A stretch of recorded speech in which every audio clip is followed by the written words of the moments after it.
প্রিয় দর্শক, সাজ্জাদ কাদিরের প্রীতি এবং শুভেচ্ছা নিন। এই মুহূর্তে আপনাদের সামনে কথা বলতে এসেছি। বাংলাদেশ সেনাবাহিনীটাও কি শেষ হয়ে গেল? এই প্রসঙ্গে আপনাদের সামনে কথা বলবো। আমার মনে পড়ছে এই মুহূর্তে গত 25শে ফেব্রুয়ারি বিডিআর বিদ্রোহ দিবসে সেনাপ্রধান জেনারেল ওয়াকারুজ্জামান বলেছিলেন যে এই মুহূর্তে বাংলাদেশের সকল প্রতিষ্ঠান ধ্বংস হয়ে গেছে। বিশেষ করে আইন শৃঙ্খলার প্রশ্নে তিনি যেটি বলেছিলেন, পুলিশ, বিজিবি, আনসার ইত্যাদি, র্যাব সব ধ্বংস হয়ে গেছে।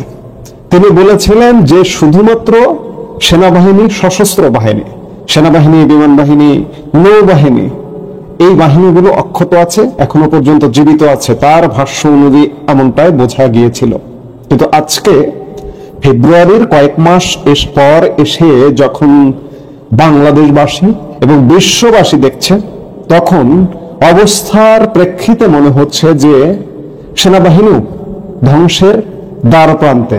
আজকে সর্বশেষ যদি বলি, গোপালগঞ্জ ট্র্যাজেডির পরে দেশে বিদেশে বিতর্কিত হয়ে পড়েছে সেনাবাহিনী, এবং সেনাবাহিনীর ব্যাপারে জাতিসংঘে পর্যন্ত অভিযোগ চলে গেছে। গোপালগঞ্জ ঘটনার পরে সেনাবাহিনী একটা দায়সারা গোছের বিবৃতিও দিয়েছিল, আমরা বিবৃতি নিয়েও কথা বলেছি। সেটি নিতান্তই দায়সারা যে সেনাবাহিনী আত্মরক্ষার্থে বল প্রয়োগ করেছে। এর চেয়ে প্রহসনের বাক্য আর হতে পারে না। সেনাবাহিনী কাদের বিরুদ্ধে আত্মরক্ষা করেছে?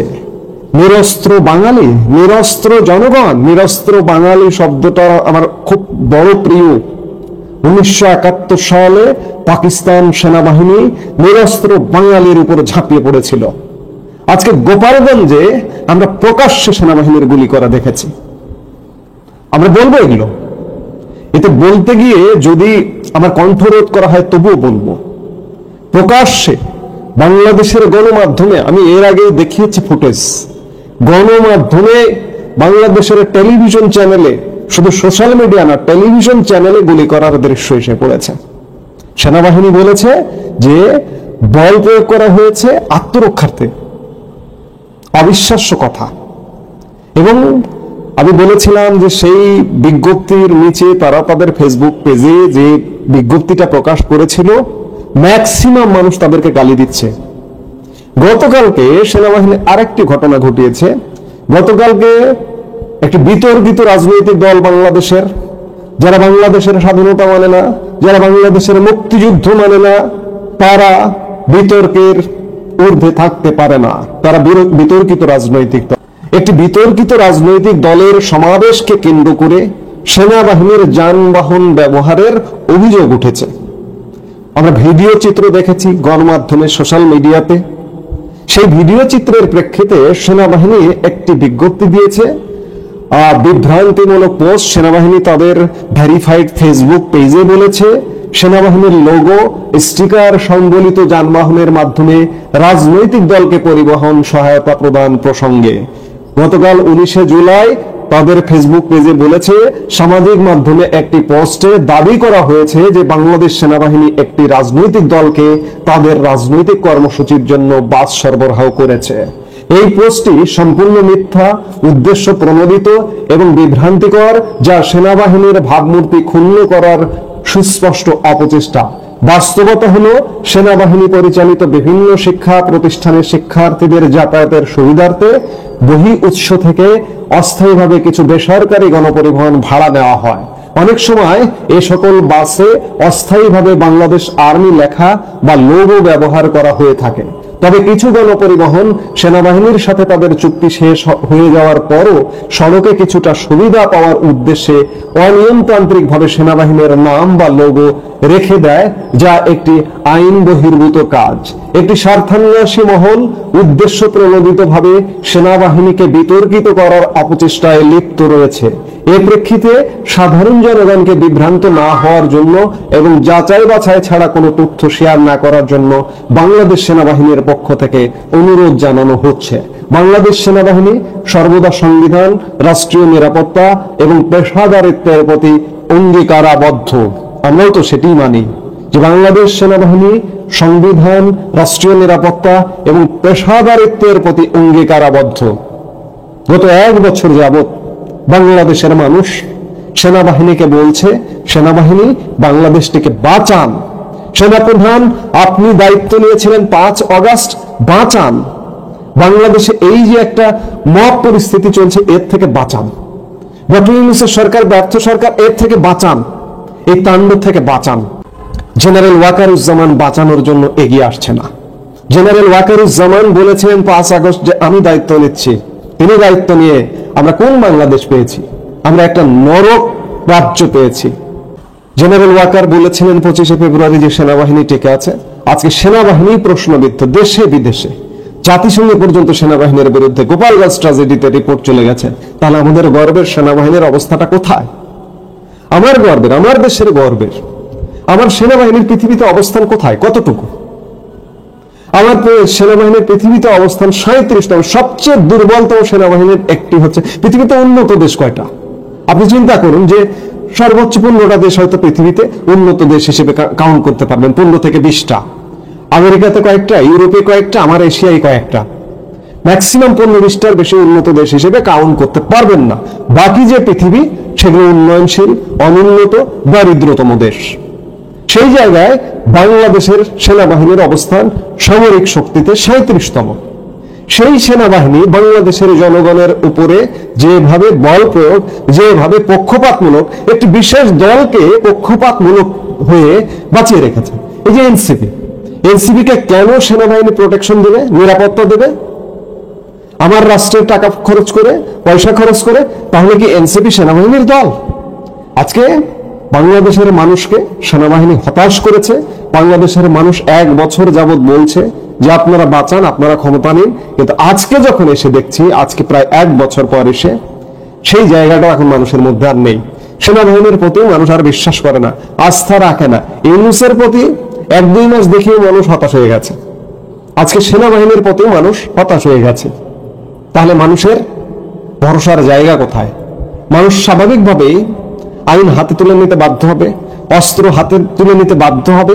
আমরা গোপালগঞ্জ ঘটনাকে কেন্দ্র করে, সেটি হোক বা না হোক, সেটি ছোট হোক বড় হোক, একটা গেরিলা বাহিনীরও কিন্তু খবর পেয়েছি। গণমাধ্যমে এসছে, বিশেষ করে সোশ্যাল মিডিয়াতে এসছে যে বঙ্গবন্ধু গেরিলা বাহিনী। আজকে যদি বাংলাদেশের স্থানে স্থানে এই পরিস্থিতি তৈরি হয়, সেনাবাহিনীর বিরুদ্ধে যদি জনতা প্রতিরোধ গড়ে তোলে, আজকে পুলিশ বা অন্যান্য যে বাহিনী, তারা কিন্তু এনসিপি বলুন, এ বলুন, সে বলুন, এদেরকে সহযোগিতা করছে না। আমরা দেখতে পাচ্ছি এখন সেনাবাহিনী প্রধান সহযোগিতায় আছে।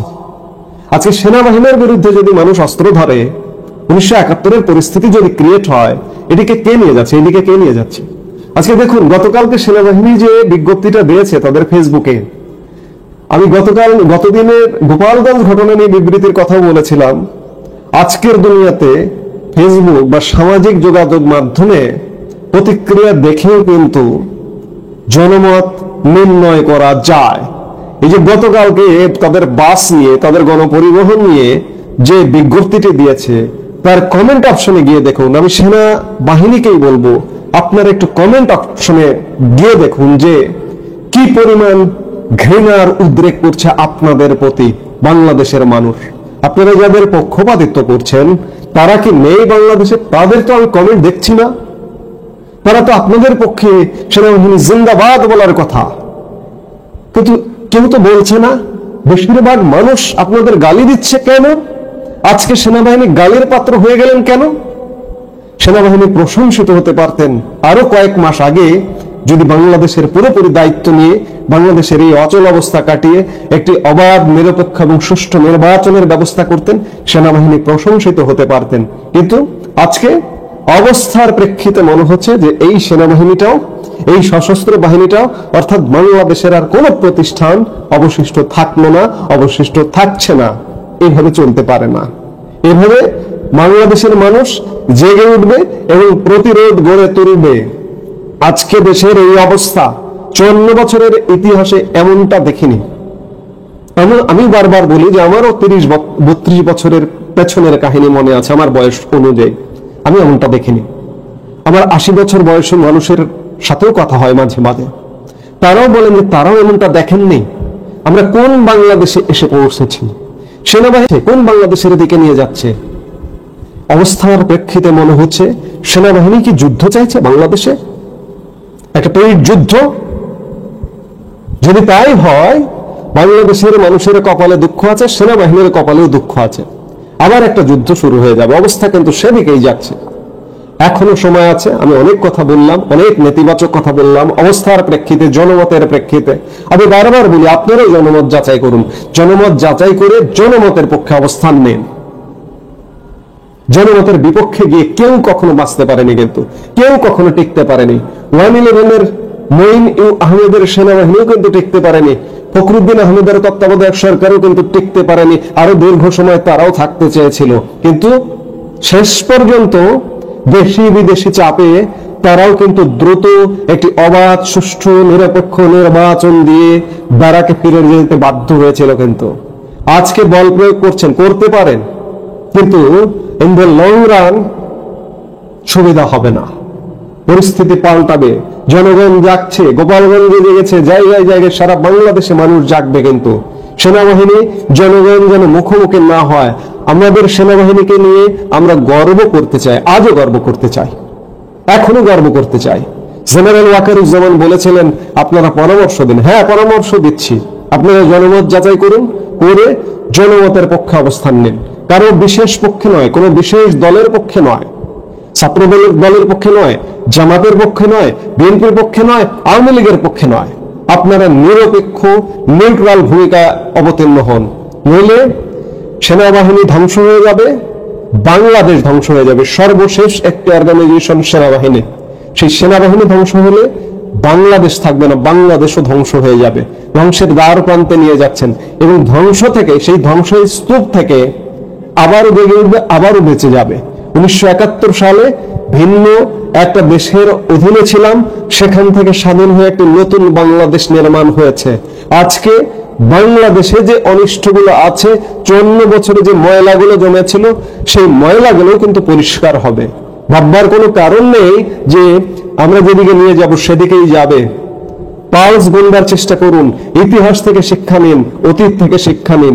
সবাইকে বলবো, এটা সেনাবাহিনী বলবো, সশস্ত্র বাহিনী বলবো, দেশের জনগণ বলবো, এবং যারা ভিন্ন রাজনৈতিক দল আছেন তাদেরকেও বলবো, ইতিহাস থেকে শিক্ষা নিন, নইলে পরিস্থিতি কারো জন্যই অনুকূলে থাকবে না। আসসালামু আলাইকুম রহমতুল্লাহি ওবরকাতুহু। সম্মানিত দর্শক, মার্চ টু গোপালগঞ্জের যে রেশ, এটা কাটেনি। সমস্যা ক্রমশ ঘনীভূত হচ্ছে, এবং এই যে মার্চ টু গোপালগঞ্জ উপলক্ষে গোপালগঞ্জ জেলাতে যা কিছু ঘটেছে, এবং সেই সকল ঘটনার সঙ্গে যেভাবে কৌশলে সেনাবাহিনীকে জড়িয়ে দেওয়া হয়েছে, এবং সেখানে গুলাগুলিতে, আইনশৃঙ্খলা রক্ষাকারী বাহিনীর গুলাগুলিতে সরকারি যে সূত্র, সেই সূত্র অনুযায়ী 5 জন, বেসরকারি সূত্র অনুযায়ী কেউ বলছে 10 জন, কেউ বলছে 19 জন যারা নিহত হয়েছেন। এ পর্যন্ত যাদেরকে মৃত বলে বা নিহত ব্যক্তি বলে চিহ্নিত করা হয়েছে, তাদের বেশিরভাগই নিরীহ সাধারণ জনগণ, এবং তারা কেউ এখানে যুদ্ধ করতে এসেছিল, মারামারি করতে এসেছিল, ঢিল ছুঁড়তে এসেছিল, এমন কোনো তথ্য এবং প্রমাণ এখন পর্যন্ত পাওয়া যায়নি। সরকারের যে মদতপুষ্ট রাজনৈতিক দল, যেটিকে কিংস পার্টি বা রাজকীয় পার্টি বলা হয়, সেই এনসিপি, তারা জুলাই বিপ্লব উপলক্ষে বা জুলাই অভ্যুত্থান উপলক্ষে সারা বাংলাদেশে 64টি জেলাতে পদযাত্রা শুরু করেছে। তারই ধারাবাহিকতায় হঠাৎ করে তারা গোপালগঞ্জে যে তাদের পদযাত্রা, সেই পদযাত্রাটিকে তারা মার্চ টু গোপালগঞ্জ, ইংরেজিতে তারা এটিকে রূপান্তরিত করে। 1। 2 নম্বর হলো যে তারা এই যে মার্চ টু গোপালগঞ্জ, এই সিদ্ধান্তটি হঠাৎ করে নেয়। এর কারণ হলো তারা বাংলাদেশের সকল জেলাগুলো যাবে এভাবে বলেছিল, কিন্তু গোপালগঞ্জ যাবে এই ধরনের সিদ্ধান্ত আমরা জানি না। দ্বিতীয়ত, হঠাৎ করে যখন তারা মার্চ টু গোপালগঞ্জ ইংরেজিতে বললো, অতীতে যেভাবে কমপ্লিট শাটডাউন, এই ধরনের যাকে বলা হয় যুগান্তকারী, তারা যে প্রোগ্রাম দিয়ে সফলতা লাভ করেছিল, তার এই ধারাবাহিকতায় তারা মার্চ টু গোপালগঞ্জ দিল এবং তার সঙ্গে সঙ্গে তাদের সমর্থক এবং তাদের হেটার, যারা তাদেরকে ঘৃণা করে, তারা নানা রকম পক্ষে এবং বিপক্ষে গুজব ছড়াতে থাকলো। বলা হলো বঙ্গবন্ধুর মাজার ভাঙা হবে, এটা করা হবে, ওটা করা হবে ইত্যাদি, এবং তা নিয়ে একেবারে রীতিমতো গোপালগঞ্জ উত্তাল। যখন এরকম একটা পরিস্থিতি বা পরিবেশ তৈরি হয়, সেখানে সাধারণত অতীতকালে 144 ধারা জারি করা হয়। এমনকি সরকারি দল, যেমন ধরুন আওয়ামী লীগ এবং বিএনপি, তারা যখন পরস্পর মুখোমুখি অবস্থানে চলে যেত অতীতে, এবং পরিস্থিতি যখন দেখা যেত যে স্থানীয় প্রশাসন নিয়ন্ত্রণ করতে পারছে না, তো সেক্ষেত্রে বিএনপির ক্ষমতাকালীন সময়টিতেও দেখা গেল বিএনপি প্রশাসন বা সরকারি প্রশাসন 144 ধারা জারি করেছে। আবার আওয়ামী লীগের জামানাতে এরকম ঘটনা বহুবার ঘটেছে। কখনো বিএনপির সঙ্গে, কখনো নিজেদের দুটো দলের মধ্যে অন্তর্দ্বন্দ্ব যখন অনিবার্য হয়ে পড়ে এবং যেখানে আশঙ্কা করা হয় যে হতাহতের সংখ্যা অনেক বেশি হবে, সেখানে সাধারণত 144 ধারা জারি করে কোনো পক্ষকে সেখানে সমাবেশ করতে দেওয়া হয় না। তো গোপালগঞ্জে যে সমস্যা হয়েছে, যে সংঘাত হয়েছে, সংঘর্ষ হয়েছে, এবং এখনো পর্যন্ত এটা যে রেশ রয়ে গেছে এবং সারা বাংলাদেশকে যেভাবে ঝুঁকির মধ্যে ফেলে দিয়েছে, এটা প্রথমত গোয়েন্দা ব্যর্থতা। দ্বিতীয়ত, যদি গোয়েন্দা ব্যর্থতা না হয় তাহলে এরকম একটি ঘটনা ঘটানোর জন্য গোয়েন্দাদের একটা চক্রান্ত এখানে ছিল। আর তৃতীয়ত, বাংলাদেশ সেনাবাহিনীকে আন্তর্জাতিক অঙ্গনে এটিকে যাকে বলা হয় কলঙ্কিত করার জন্য জাতিসংঘ মিশনে এই সেনাবাহিনীর সুনাম এবং সুখ্যাতি এগুলো পুলিশের মতো করে দেওয়ার জন্য, এবং আমেরিকার যে সকল মানবাধিকার সংগঠন রয়েছে তার সঙ্গে সঙ্গে জাতিসংঘের যে মানবাধিকার সংগঠন রয়েছে, এই মানবাধিকার সংগঠন যেটা সম্প্রতি বাংলাদেশে তাদের অফিস করেছে, এই সংগঠনের দ্বারা সেনাবাহিনীকে কলঙ্কিত করা, দায়ী করা এবং প্রশ্নের মুখোমুখি করার যে একটা সুদূর প্রসারী চক্রান্ত রয়েছে, তা এই গোপালগঞ্জের মাধ্যমে হয়তো শুরু হয়ে গেছে।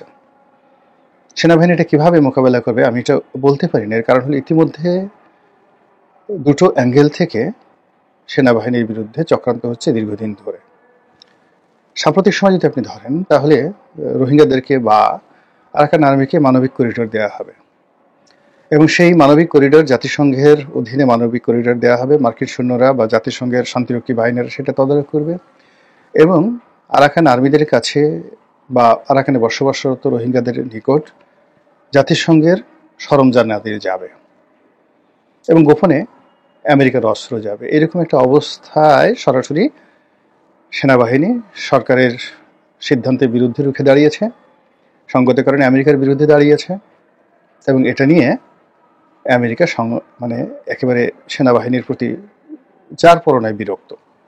ফলে এই বাহিনীটিকে যে কোনোভাবে অ্যাবান্ডন করে দেওয়া, এই বাহিনীটিকে যে কোনো মূল্যে অবদমিত করে দেওয়া বা এর একটি কাউন্টার প্যারামিলিটারি গঠন করা বা একটি আলাদা বাহিনী গঠন করার ব্যাপারে ইতিমধ্যে কিন্তু তারা কাজ শুরু করেছে। আপনারা দেখেছেন যে জেনারেল নুরুদ্দিন খান, বাংলাদেশের খুবই জনপ্রিয় সাবেক সেনাপ্রধান, যার সঙ্গে একসময় বিএনপির ভালো সম্পর্ক ছিল, জামাতের সাথে তার খুবই পারিবারিক সম্পর্ক, এবং তিনি বিএনপি জামাতের বাইরে আওয়ামী লীগের মন্ত্রী ছিলেন। তো এই ভদ্রলোক অতি সম্প্রতি একটা খুব গুরুত্বপূর্ণ তাৎপর্যপূর্ণ কথা বলেছেন যে বাংলাদেশের একটা কি বাহিনী যেন তিনি বলেছেন যে এরকম একটা বাহিনী আলাদা গঠন করা উচিত। তো সেই বাহিনী যদি গঠন করা হয়, যেটাকে রক্ষী বাহিনীর মতো যদি হয় বা বিপ্লবী বাহিনীর মতো হয়, বা ধরুন ইরানের যে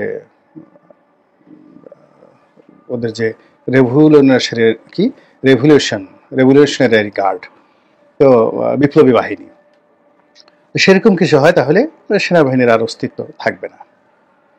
2 নম্বর হলো যে ভারত যেটা চাচ্ছে, সেই 1971 সন থেকে ভারত চাচ্ছে বাংলাদেশের সেনাবাহিনী না থাকুক, এবং এই জন্য বঙ্গবন্ধুর উপর তাদের একটা চাপ ছিল, এবং বিভিন্ন সময় তাদের যারা তাবেদার শাসক বাংলাদেশে এসেছে, প্রায় সবার মাধ্যমে সেনাবাহিনীকে যেটা লজিস্টিকভাবে দুর্বল করে দেওয়ার যে ভারতীয় মাস্টার প্ল্যান, সেটা বাস্তবায়িত হয়েছে। যেভাবে মালদ্বীপে হয়েছে, সেখানে হলো সেনাবাহিনী নেই, বা যেভাবে ধরুন সিঙ্গাপুরে সেনাবাহিনী নেই। তো ভারত মনে করে যে তাদের সঙ্গে যদি একটা সামরিক চুক্তি বাংলাদেশের সঙ্গে থাকে, বাংলাদেশের সেনাবাহিনীর যে বিশাল ব্যয় হয়, এই 2 লক্ষ বাহিনীকে লালন পালন করার কোনো দরকার নেই। এর 10 ভাগের 1 ভাগ টাকা যদি ভারতকে দেওয়া হয়, তাহলে ভারত বাংলাদেশের যে কোনো প্রয়োজনে সৈন্য দিয়ে সহযোগিতা করতে পারে। তো এই যে চক্রান্ত, এগুলো তো চলছে, দীর্ঘদিন ধরে চলছে। সেই চক্রান্তের মধ্যে এই জমানাতে এসে যখন এরকম গোপালগঞ্জের একটা ঘটনা ঘটলো, এটাকে আর যাই বলেন না কেন খুব সহজ সরল ঘটনা হিসেবে আমি মনে করি না।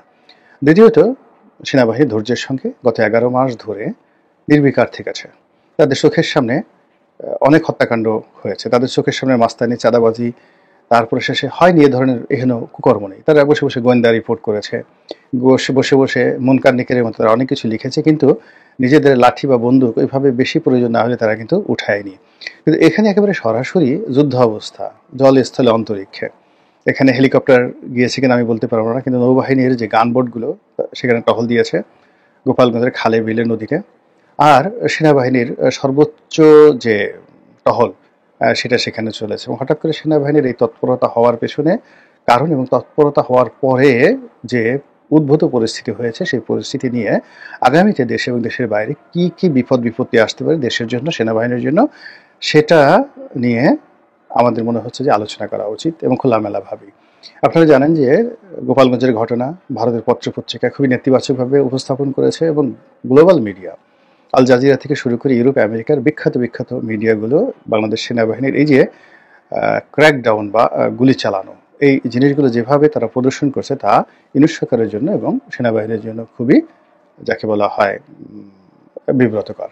তো এখন এই গোপালগঞ্জের ঘটনা যা হলো তা থেমে যায়নি। কারফিউ দিয়েও সেখানকার পরিস্থিতি, আজকে যে ভিডিওটি করছি সেটা হলো জামাতের মহাসমাবেশ চলছে 19 তারিখ শনিবার এই সময়টিতে, এবং এখনো পর্যন্ত সেখানে 8 ঘন্টার জন্য বা 9 ঘন্টার জন্য বোধহয় কারফিউ শিথিল করা হয়েছে, কিন্তু এখনো কারফিউ চলছে। এর মধ্যে আওয়ামী লীগ নিষিদ্ধ, তাদের ছাত্রলীগ সংগঠনটি পরিপূর্ণভাবে নিষিদ্ধ এবং তাদের রাজনৈতিক কর্মকাণ্ড নিষিদ্ধ। তারা হরতাল ডেকেছে 20 তারিখে, অর্থাৎ রবিবার দিন।